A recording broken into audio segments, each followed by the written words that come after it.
Oke, selamat bertemu kembali dalam perkuliahan pertemuan ketiga pengantar manajemen.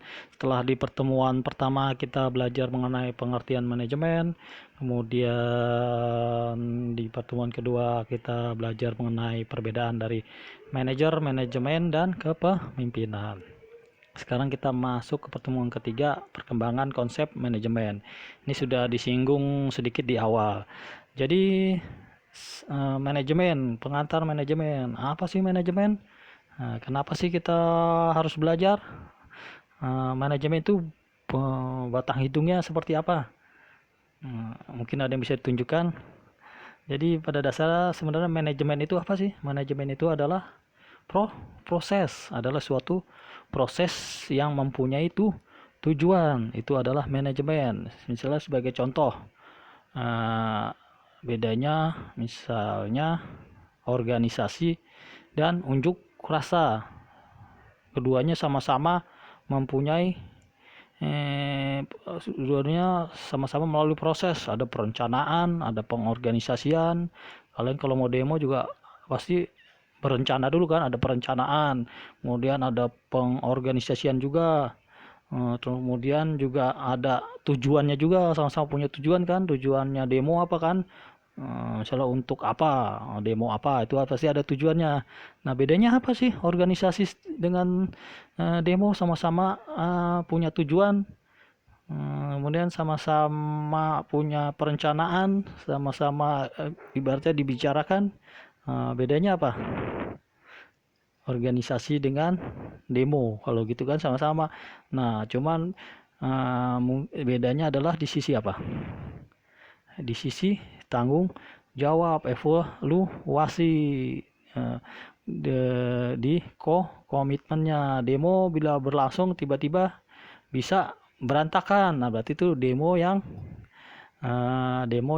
tidak bertanggung jawab, komitmennya kurang. Cuma kan akhir-akhir ini demonya sudah lebih teratur ya, bisa tertib kita lihat. Nah, itu berarti manajemennya berlangsung di demo tersebut. Proses manajemennya pada demo tersebut berlangsung dengan sukses. Berarti yang menjalankan manajer demonya sudah menjalankan aplikasi manajemen. Jadi manajemen itu adalah suatu proses yang memiliki tujuan, dengan tujuan yang harus dicapai. Kalau manajer itu adalah orang yang menjalankan, sedangkan kepemimpinan adalah apa ya?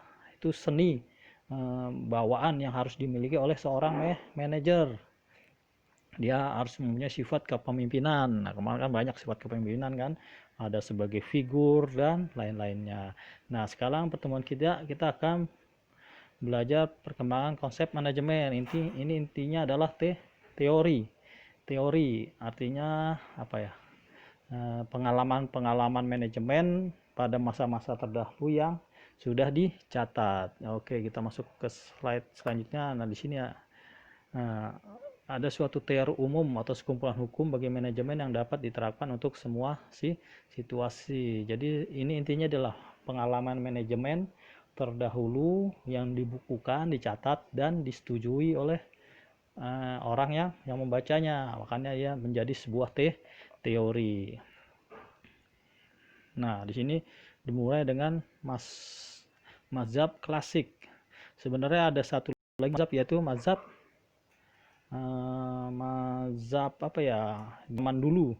Jadi sebenarnya manajemen sudah berada di mulai pada abad-abad sebelumnya, sebelum abad ini kan abad 17 ya. Jadi sebelum ini sudah ada. Buktinya dari mana? Buktinya ada dari bangunan-bangunan bersejarah seperti di Mesir ada piramida. Nah, gimana kalau pembangunan piramida pada zaman dahulu belum ada teknologi bisa berlangsung dengan sukses? Pasti ada manajemen. Bedanya apa dengan mazhab klasik yang tahun-tahun modern ini? Bedanya adalah sudah ada pencatatan. Saat mazhab klasik orang sudah mulai konsen untuk mencatat apa yang dia lakukan. Kalau zaman dahulu kan nggak ada kan, kita harus mencari-cari. Nah, jadi belum ada penerbitan buku, makanya itu kurang diekspos. Tapi pada intinya sudah ada. Nah, buktinya seperti itu. Pembangunan Candi Borobudur itu kan pasti membutuhkan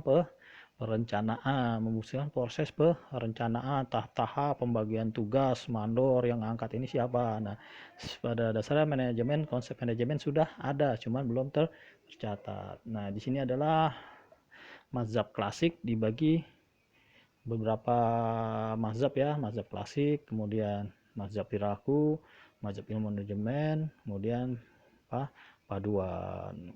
Ini sangat teori banget ya. Nanti sudah saya bagikan siapa sih Robert Owen, Charles Berger. Ini bisa dibaca apa yang mereka ahli manajemen yang mereka lakukan. Jadi tahapannya itu ya, mazhab kuno. Kemudian kalau klasik biasanya dia berkembang pada abad 17, pabrik-pabrik. Nah, jadi di situ sudah konsen lebih kepada, kalau mazhab klasik itu perlakuan kepada tenaga kerja, bagaimana meningkatkan produktivitas di pabrik. Seperti itu, dia membangun rumah untuk pekerja, kemudian dikasih penerangan, akhirnya bagaimana pekerja dapat bekerja dengan baik sehingga produktivitas itu meningkat. Itu adalah mazhabnya, mazhab klasik ya, mazhab klasik. Jadi ada mazhab klasik ini adalah usaha-usaha yang dilakukan untuk meningkatkan produktivitas di pabrik. Nah, tadi bagaimana agar karyawan dapat bekerja dengan baik sehingga produktivitasnya meningkat. Kemudian tahap selanjutnya adalah mazhab perilaku. Artinya apa? Kita mengamati perilaku dari karyawan dengan kita berlakukan pemberian kompensasi yang berbeda. Gimana dampaknya? Nah, di sini adalah mazhab perilaku.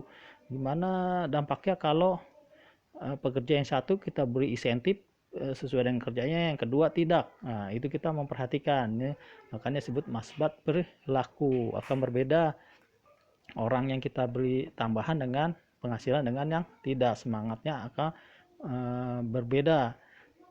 Nah, kemudian mazhab perilaku adalah memperhatikan perilaku karyawan. Kemudian mazhab ilmu manajemen adalah lebih ke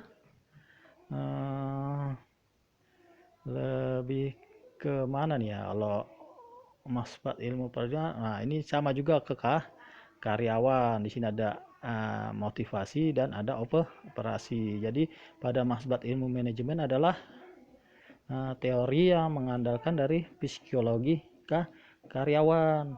Nah, psikologi biasanya kalau karyawan bekerja dengan senang hati, maka dia pasti akan produktivitasnya akan meningkat. Jadi ada ilmu manajemen, dia memperhatikan faktor-faktor psikologis, sudah menganggap karyawan sebagai partner, bukan pekerja, bukan operator mesin. Di sini ada teorinya dari Abraham Maslow, Frederick McGregor dan lain-lainnya. Nah, itu bisa kita baca di sini, dapat kalian baca ya. Ini teori banget. Nanti ada materi yang saya bagikan.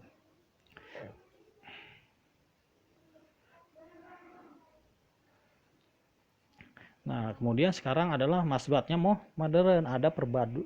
Kalau yang kemarin-kemarin kita pelajari bagaimana mengeksploitasi pekerja ya, meningkatkan produktivitas pekerjanya. Nah, sekarang modern sudah ada satu lagi, yaitu sistem, menggunakan sistem organisasi sekarang sudah by sistem semua kan, kemajuan teknologi komputer. Jadi ada operator manusianya, ada sistem yang bekerjanya, dan ada organisasinya. Makanya jadi kalau ada apa-apa kita sering cek, harus pastikan dulu yang salah apanya, sistemnya, operator atau pekerjaannya, atau organisasinya.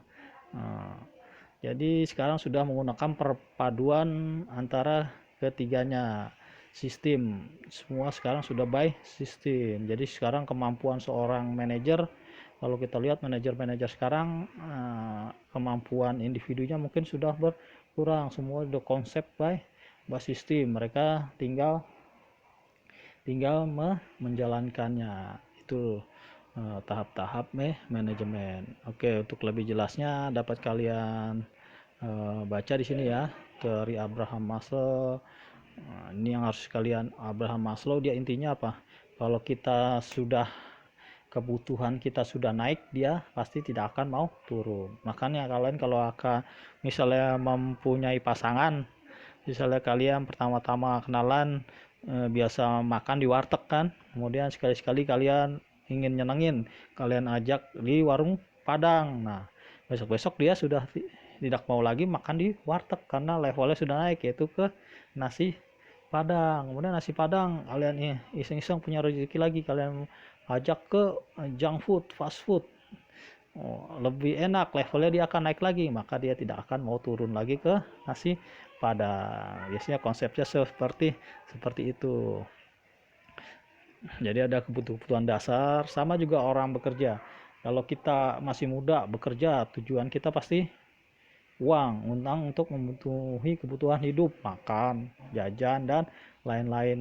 Nah, seiring waktu kita berkembang, penghasilan bertambah, ya kita kebutuhan fisik sudah terpenuhi, maka kita akan minta nambah, yaitu kebutuhan akan aktualisasi di diri kita. Kalau pertama rasa aman ya, kalau kita makan maunya yang bersih, kita lebih memikirkan nuansa suasana kondisi dibanding rasa dari makanan. Kemudian tahap selanjutnya, saat kita sudah memenuhi kebutuhan, rasa aman, mapan lah, maka kita butuh aktualisasi diri, kita butuh pengakuan atas kerja keras kita. Nah, itu akan naik terus. Oke, di sini kalian bisa baca semuanya. Apabila ada pertanyaan, tolong dapat ditanyakan melalui WhatsApp group. Oke, sekian dari saya. Sampai ketemu di pertemuan keempat. Jangan lupa dibaca learningnya. Di situ juga sudah ada materi-materi tambahan. Oke, terima kasih.